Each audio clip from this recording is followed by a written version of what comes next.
This is session 6 of the Law of One. I had to break it down in 2 parts, as you can see, because there's a lot of content here that I need to share, but it's too long to do it in just one video. So I promise I'm going to get the second video, part 2, very soon. But with that said, let's not waste any time and start right away. Roll intro.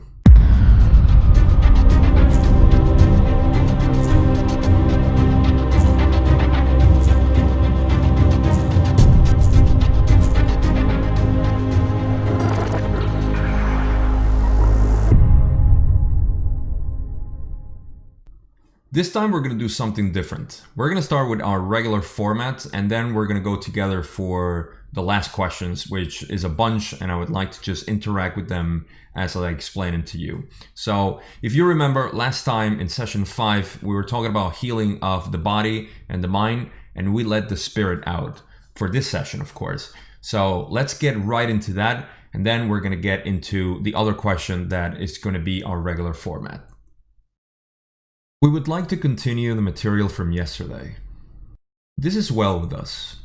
We proceed now with the third part of the teach learning concerning the development of the energy powers of healing. The third area is the spiritual complex, which embodies the fields of force and consciousness, which are the least distorted of your mind-body-spirit complex.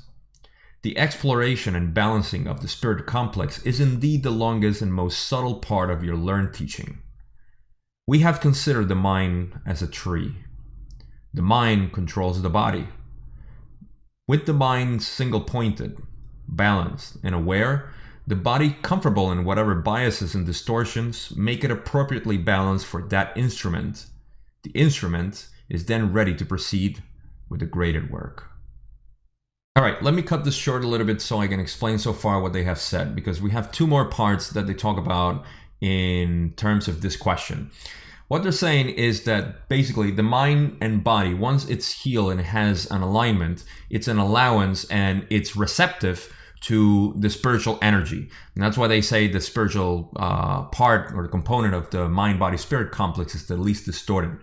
So once this becomes available for the mind-body, then the spirit can actually work as a shuttle or communicator, like they say, because it allows the energy to flow much better without the distortions of our mind and our body. I talk about the upstreaming of the will, which is basically what we're thinking and wanting to do, becomes a lot more congruent, and the downstreaming of what they called wind fire, which is the communication or the consciousness that is coming through the spirit to the mind body, becomes a lot better. But there's more to it, and let's continue with the other 2 parts. The healing ability, like all other what this instrument would call paranormal abilities, is affected by the opening of a pathway or shuttle into intelligent infinity. There are many upon your plane who have a random hole or gateway in their spirit energy field, sometimes created by the ingestion of chemicals such as what this instrument would call LSD, who are able randomly and without control to tap into energy sources.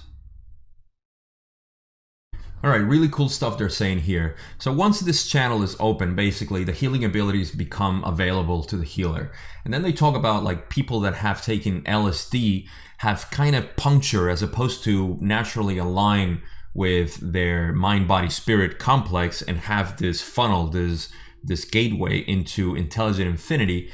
They have puncture, kind of this membrane, if you will, to the higher realms and different consciousness, and that's why there's a lot of neurological disorders and the people that have taken large doses of LSD.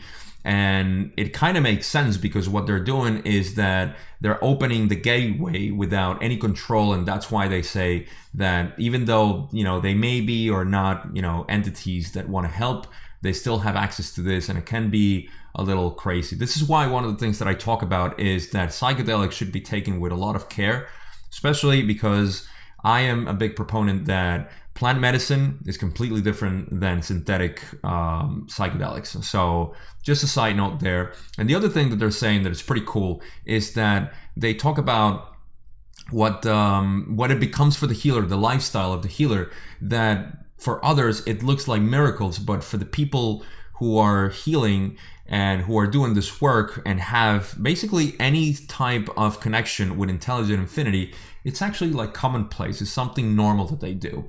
And this has a lot to do with once you find your passion and your purpose here and that fire that you have inside that you want to do things, it becomes a little bit like this. So even if we are not healers, as long as we are on that path of finding our purpose and finding what we want to do, and again, it has to do with the healing of the mind and body when you find your passion, because we often don't perform our passion and do what we like because we have distorted ideas of our mind and our body. And we need to heal those first before we start doing our passion. So a little side note there that if we want to follow through and connect with intelligent infinity, we need to follow our passion. All right, so enough of this spirit part. If you have any questions, leave them in the comments because I love to talk about this stuff. Let's get into the second question, which I think is pretty interesting. We're going to cover it again in this format, and then we're going to go run through the other questions together. It seems to me that it might be an appropriate time to include a little more historical background of yourself. Possibly information having to do with where you came from prior to involvement with planet Earth, if this is possible. I am, with the social memory complex of which I am a part, one of those who voyage outward from another planet within your own solar system, as this entity would call it. The planetary influence was that you call Venus. We are a race old in your measures. When we were at the 6th dimension, our physical beings were what you would call golden. We were tall and somewhat delicate. Our physical body complex covering, which you call the integument, had a golden luster. In this form, we decided to come among your peoples. Your peoples at that time were much unlike us in physical appearance, as you might call it. We, thus, did not mix well with the population and were obviously other than they. Thus, our visit was relatively short, for we found ourselves in the hypocritical position of being acclaimed as other than your other selves. This was the time during which we built the structures in which you show interest. Aha! A couple of cool things that they said here. First is that they come from Venus. And even though they left already and they're obviously not there, it was a long time ago, they do mention that they come from Venus in this solar system. And it kind of makes sense as you get to know them more. The other thing is that they made a mistake, and that's why I put a star where it says 6th dimension as opposed to 3rd dimension is what they meant to say. Now, this is not me saying it. This is the people from LNL Research that made the annotation because they realized that in the future when they talk about where they come from, which is the 6th dimension, they say is they have no body. It's a body of light, basically. So they have no physical body.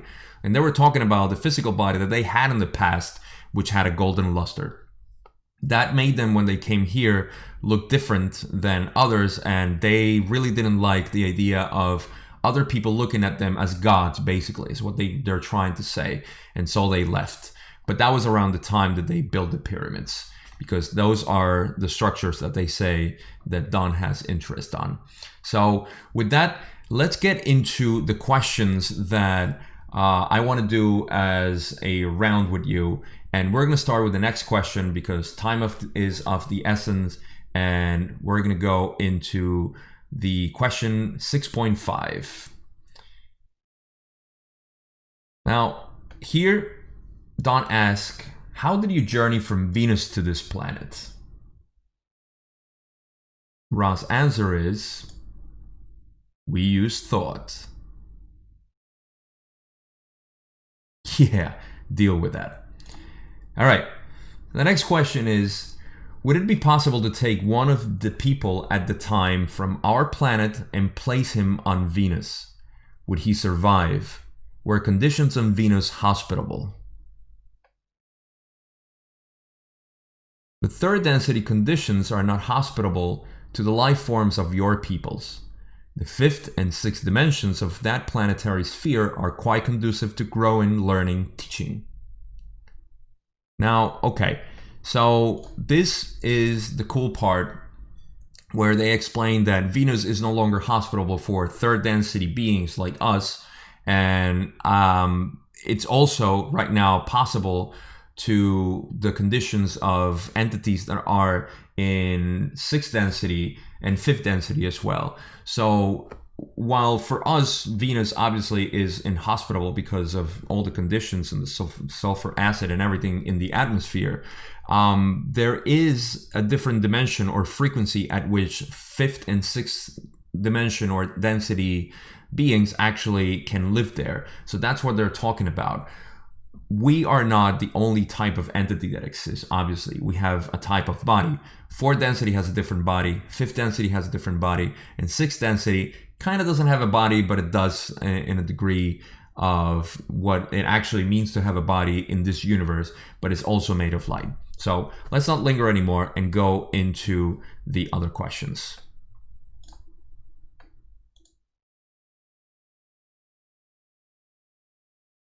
Don asks next, how were you able to make the transition from Venus? And I assume the sixth dimension, which, would that be invisible when you reach here?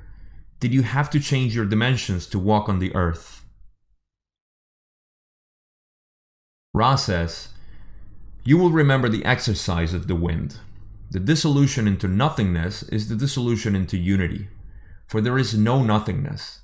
From the sixth dimension, we are capable of manipulating by thought the intelligent infinity present in each particle of light, or distorted light, so that we were able to clothe ourselves in a replica visible in the third density of our mind-body-spirit complexes, in the sixth density. We were allowed this experiment by the council which guards this planet. Awesome. So let's go into what they actually mean with the manipulating of matter, as they say.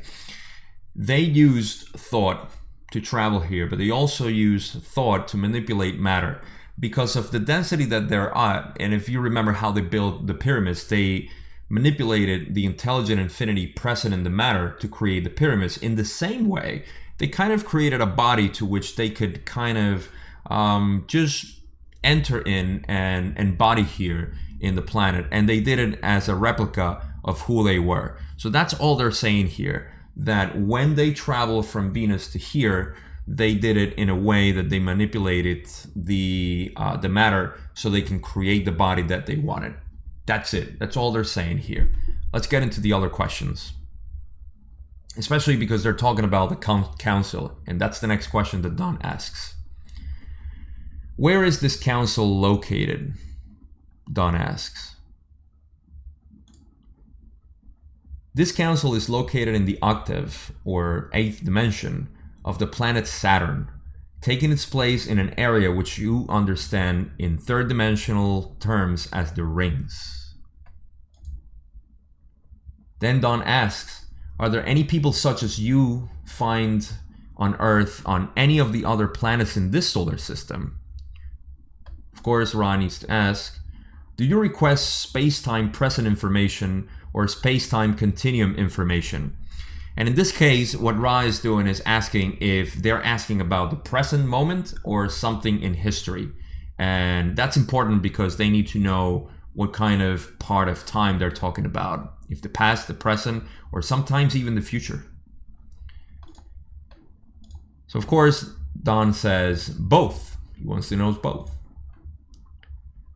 Here Ra says then, at one time space, in what is your past, there was a population of third density beings upon a planet which dwelt within your solar system. There are various names by which this planet has been named. The vibratory sound complex most usually used by your peoples is Maldek.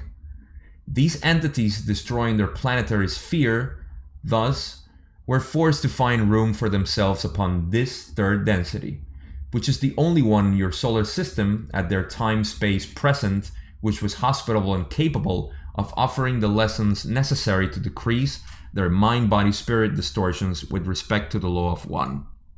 Now, this is amazing because they're talking about Maldek. If you don't know what Maldek is, it's also called Tiamat in other names, and that, like I said, it has a bunch of different names.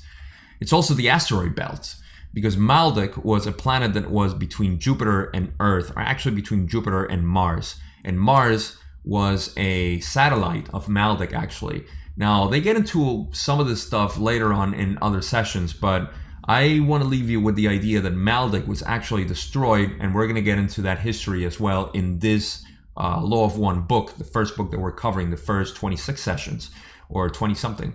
And Maldek actually exploded, and that became the asteroid belt. Now, they're talking about who was here as a third density, and again, as you'll find out in other sessions, what happened, what was the destiny of these people whose planet were destroyed by terrible things that happened there, and they were placed here on Earth. So this is a great opening for Maldek and what it really is. And remember, Maldek, we're going to get into that here, but Maldek was a planet that existed here with Earth in the solar system and was obliterated and caused the asteroid belt. And also, they talk about the comet being part of that water body. Just like the oceans here, the comets blew up or became part of the comets became part of the solar system as Maldek blew up, and now that's why they have this weird elliptical shapes around the solar system. But let's continue with the other questions. And here Don is asking specifically, how did they come here? This is the people from Maldek. He wants to know how they came here. And now this gets into very interesting stuff. Now, Ra says, they came through the process of harvest and were incarnated through the processes of incarnation from your higher spheres within this density. This is pretty cool because what they're talking about here is that they were harvested. And we're going to get more into harvest in the next part of this session because, as you can see, it's pretty long already. But the process of incarnation is another cool thing that they don't talk about much here, but we know from other sources that they took the spirits and people from Maldek, and I think we get into this in the next couple of sessions when Don asks about Maldek and how, this process happened and who are the people from Maldek, is that the spirits were taken from Maldek and incarnated here through a process that maybe we'll get into it as we go along with the sessions. But just to leave you there, all the spirits, all the people, basically in Maldek, in that planet, after it was obliterated, they were taken here and they were incarnated in Earth. So that's one part of Maldek that I had to talk about, and harvest is very important. So let's get into the other questions. So Don asks, how long did this happen in our years? To which Ra says, this occurred approximately 500,000 of your years ago.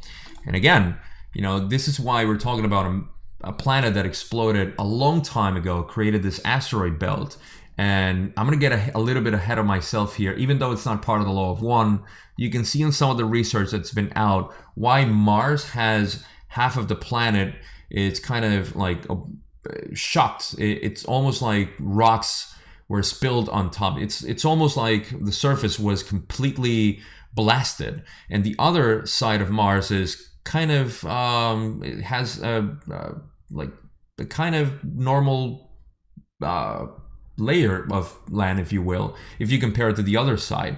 So Mars, when the planet exploded and everything that happened afterwards, was blasted with rocks and debris from Maldek. So we're going to get more into Maldek, I promise, in the next sessions.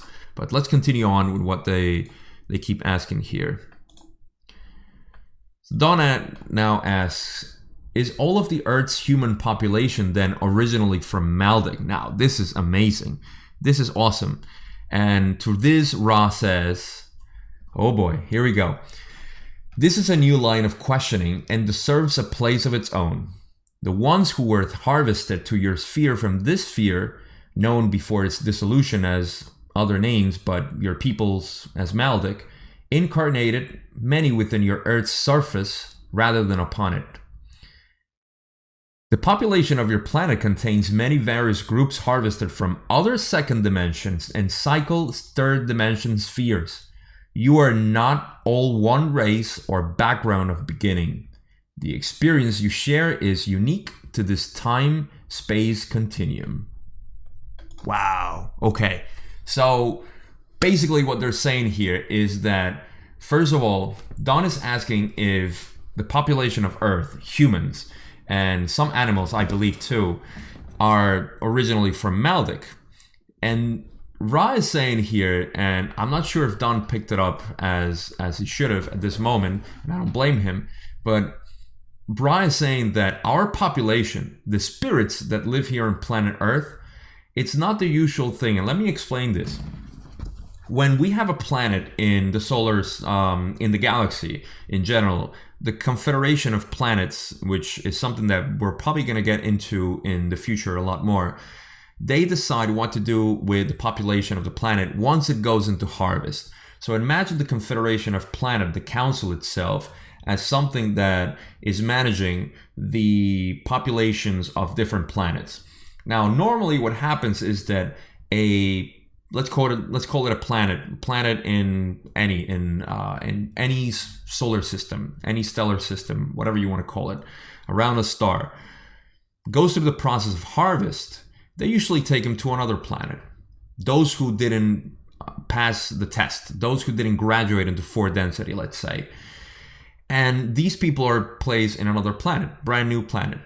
This happens normally, but Earth has a bunch of civilizations or races, spirits from other planets. We are basically an experiment, as they will say here, that they were allowed to do, because we are like a population of a vast amount of planets within our cluster of stars in the galaxy. So this is what Ra is saying here when they say that you are not all one race or background of beginning, because most of the planets, they start with one population or one entity, one type of being, and they either graduate them or they have to move them to another planet because of the harvest process.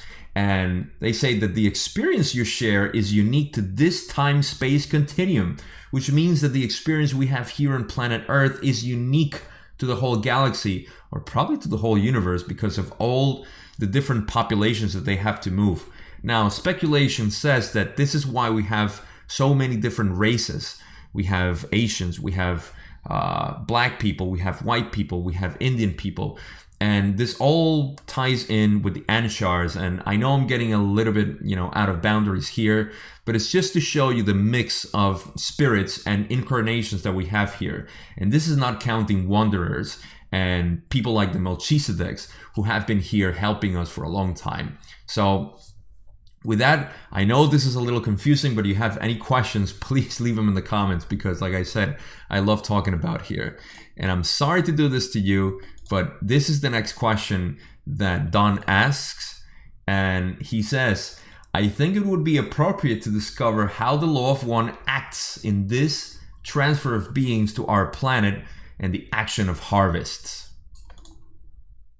But this will be continued, because as you can see, this is a pretty long video already, and I had a lot of fun doing the research for this and gathering all the information that I already had for this session, because there's so much into it. Now, there's a beauty that I just love reading and just revisiting over and over again when it comes to this history of our galaxy and our solar system and just the universe in general. So again, part 2 is going to come up soon, and I will discuss the rest of stuff. I mean, we're going to get now, as Don asked, the harvest, what the harvest actually is in terms of what happened to Maldek, because he's interested in that. We're going to talk about the cycles that we're talking about that bring about the harvest and other stuff that is relevant. It's really cool stuff that I like. You just noticed I couldn't put in just one part. So with that, again, if you like this, please actually like it, subscribe, put the notification bell, all those little things that will remind you of part 2 and other videos that I put out. Remember, if you want to join the Facebook group or anything else, my links are in the description box. And I guess I'll see you in session 2 where we cover this and more stuff. Thank you for watching.